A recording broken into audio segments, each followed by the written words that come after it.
This is Raven Wings Tarot, and I am finally here with the deck review.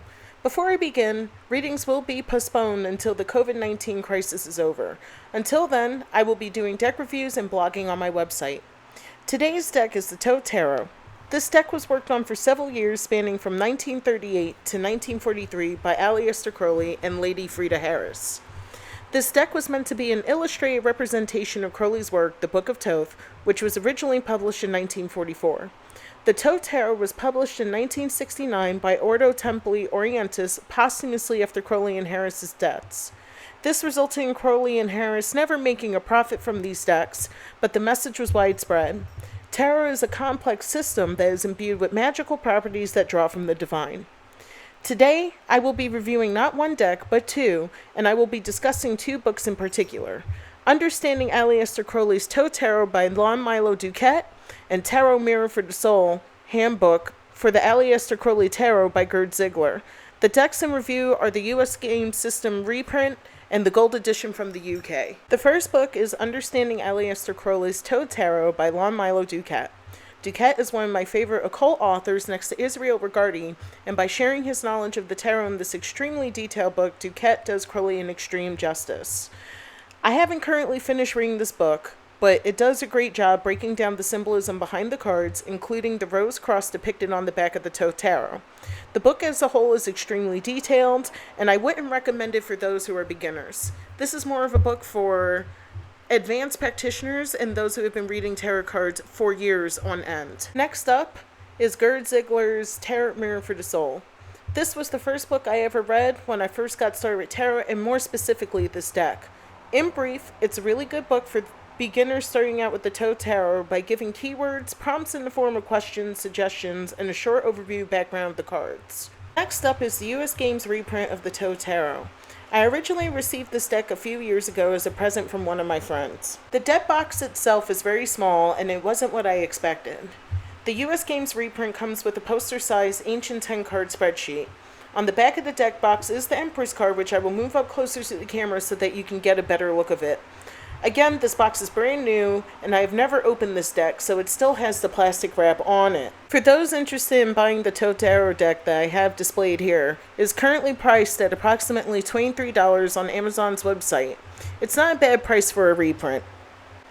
Also, going back to the Ancient 10-card tarot spreadsheet, I do like it. It is spacious. It gives you enough space to put your cards on. It does give you the definitions for the cards, but it is pretty huge. Okay, so I've already talked your ears off about pricing, what's in the box, such as the tarot card spreadsheet, and as you can see, for comparison next to the box, it's pretty small, like I've said before. Right now, I'm going to currently try and open the deck. As like I said before, it's still in the plastic wrap, so just bear with me as I open this deck. One of the things I am seeing as I open the deck, the Magus is the first card on the top of the deck. On the back of the deck is the instruction booklet, which is typical with any tarot card deck that you buy. It's pretty thin. It's got all the tarot card definitions. It has the suits that correspond with this deck, which is pretty cool within itself. And it has the major and the minor arcana listed, which is with any instruction booklet. On the back is the Rosy Cross, which is what I'm used to working with. Again, the Magus is on the front. Just to do a quick run through, the Major Arcana is on top. The other suits are on the bottom. Just to give you guys a visual frame of reference, I'm going to be pulling out my Rider-Waite tarot deck that I've had since high school. It's about 17 years old, so it's like the equivalent of having a cranky teenager reading your cards. So, the reason why I'm doing this is I just wanted to show you the size of the reprint versus the Rider-Waite tarot that I've had for some time, as you can see. The Thoth Tarot is pretty small compared to the Rider-Waite. I do like the feel of the cards. They feel very nice. Next up, I'm going to be doing the Thoth Tarot. I'm going to be opening the box. I do like the colors on the box. I do like the information on the back. Again, as you can see, it's new. The price tag is there. It's my first time opening this deck. At the time when I got this deck, it was around October of 2019, and it was priced at $36.54 in US dollars. Currently, it is priced at $55.96 plus $3.89 in shipping, bringing the total to about $60 USD. As you can see, I'm just lining some stuff up just to see if I can open the box and give you guys a better angle as to what's going on here. So, first thing I see here is the book, which is also individually wrapped. I do like it. I am getting good first impressions of the book. I do like the colors and everything else that goes with it. And if I remember correctly, the book should be in color illustrated. So let's see what happens when I open this book and show you guys. So there's the book. And yes, it is in color and it is illustrated, and it does give definitions of the cards, like a nice little background, which I enjoy. It also, as you can see, the certificate is in the book. It's a certificate of authenticity showing that it is an authentic gold edition reprint. I think they are limited, if I remember correctly. And I'm just going through the book really quick, putting the certificate away in the book. And next up, I'm going to show you the cards. So as you can see, the cards are gold trim on the side and on the top, and on the back is the rose cross. But see, there's the gold trim. I do like that. And the cards are big. Actually, those are the size of cards that I'm actually used to working with. When I worked off the first original deck, the Crowley deck, my mom actually got me started on it. And it was about that size. I remember the cards being very, very big, like the size of almost a book. And one of the things I do like about this deck, again, the gold foil, I like the fact that I can actually handle them. I would be very careful with this deck because of the gold foil. I just don't want to mess up the gold foil trim on the sides. Because I know they do wear out easily through a lot of use. I have a Lenormand deck where it has like the gold foil trim, and as you can see with the side-by-side comparison, that one doesn't have gold foil, but this one does.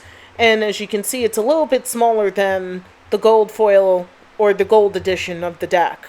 Also, the next card on each deck is the High Priestess.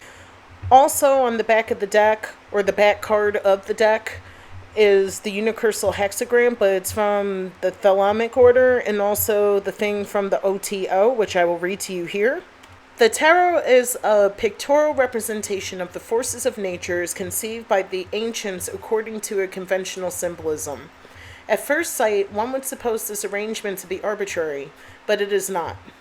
It is necessitated by the structure of the universe, and in particular of the solar system, as symbolized by the Holy Kabbalah. Aleister Crowley. Ordo Templi Orientis, International Headquarters, P.O. Box 684098, Austin, Texas, 78768 USA. Also, one of the things that I would like to point out is how the decks are organized. One of the things I noticed with these decks in particular is that it's the major arcana, then wands, then discs, or pentacles as we know it, swords, and then cups. The other thing that I noticed too is that with the major arcana, the Magus is on the top of the deck as opposed to the Fool, which we are normally used to seeing. The way it is sorted out, at least according to Lon Milo Duquette, meaning the deck, it's usually wands, cups, swords, and discs. The way I sort my deck is exactly the same way he puts the suits in order, which is wands, cups, swords, and then disc or pentacles, because that's the way I was taught. And as you can see in the second deck, or the gold edition, the OTO thing is here too, and the Thelemite Unicursal Hexagram is here too. Sorry, I'm jumping back and forth, but I just wanted to give you all a little side note, and I just wanted to show you how these decks are sorted by suit.